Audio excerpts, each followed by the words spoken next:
ఒకటే నియోజకవర్గానికి ఒకటి ఇస్తాం, మీకు ఎక్కడ అనుకూలంగా ఉంటుంది, ఏది సెంటర్లో ఉంటుంది అనుకుంటే అక్కడ పెట్టుకోవాలి. ఎందుకంటే పేషెంట్ రావడానికి పోవడానికి కూడా మీరు నియోజకవర్గంలో మీరు నా జలదంకి దగ్గర కదా అని జలదంకి పెట్టుకున్నారనుకోండి, ఉదయగిరి వాళ్ళు వచ్చేసరికి ఆడి ఆరిపోతారు. జలదంకి కావలికి 10 కిలోమీటర్ల దూరంలో ఉంది, బ్రాహ్మణ కాక ఇంకో 2 కిలోమీటర్లు ఉంది.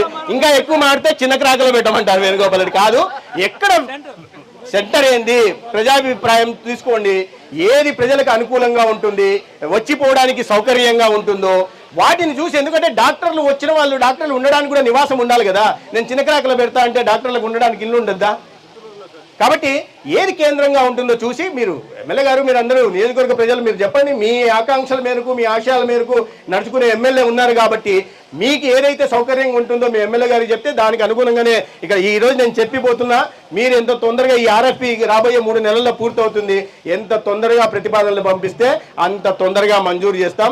మీరు ఎంత తొందరగా భవన నిర్మాణం పూర్తి చేసుకుంటే అంత తొందరగా ఉదయగిరి నియోజకవర్గ ప్రజలందరికీ కూడా ఒక మెరుగైన వైద్య సేవలు అందిస్తాం.